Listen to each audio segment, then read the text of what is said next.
நடிகர் தனுஷ் தன்னுடைய ரசிகர் மன்றத்தை பலப்படுத்தும் வகையில் சட்டமன்ற தொகுதி வாரியாக உறுப்பினர் சேர்க்கையை தீவிரப்படுத்துமாறு மன்ற நிர்வாகிகளுக்கு அறிவுறுத்தியுள்ளதாக தகவல் வெளியாகியுள்ளது. கூடுதல் விவரங்களை செய்தியாளர் ரகுபதியிடம் கேட்கலாம். ரகுபதி, இது தொடர்பான முழு விவரங்களை பதிவு பண்ணுங்க. வணக்கம். அனைத்து இந்திய தலைமை தனுஷ் நண்பர்கள் நற்பணி மன்றம் சார்பாக தொடர்ந்து பல்வேறு நலத்திட்ட உதவிகள், கல்வி உதவித்தொகை வழங்குதல், இரத்த தான முகாம்கள் என உள்ளிட்ட பல்வேறு விஷயங்களை தனுஷ் ரசிகர் மன்றம் தொடர்ந்து செய்து வருகிறது.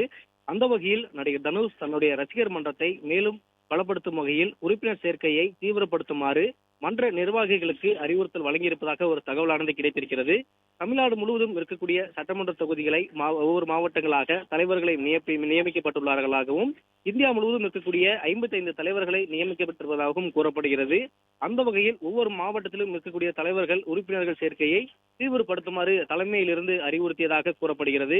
அதேபோல் உறுப்பினர்களாக விருப்பம் உள்ளோருக்கும் மாவட்ட தலைவர்கள் மற்றும் நிர்வாகிகளோடு தொடர்பு கொண்டு உறுப்பினர்களாக இணைந்து கொள்ளலாம் என்றும் ஒரு அறிக்கையானது விடப்பட்டிருக்கிறது.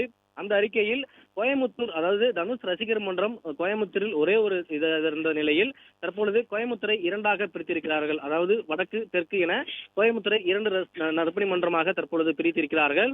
அந்தந்த தொகுதியில் இருக்கக்கூடியவர்கள் அந்தந்த ரசிகர் மன்ற தலைவரை சந்தித்து உறுப்பினராக சேர்ந்து கொள்ளலாம் என்றும் அந்த அறிக்கையில் குறிப்பிடப்பட்டிருக்கிறது. தொடர்ந்து தனுஷ் அவர்கள் சமீபத்தில் நடைபெறக்கூடிய இரத்த தான முகாம் உள்ளிட்ட பல்வேறு கல்வி உதவித்தொகையாக இருக்கட்டும் தொடர்ந்து அந்த நலத்திட்ட உதவிகளை செய்து வருகிறார்.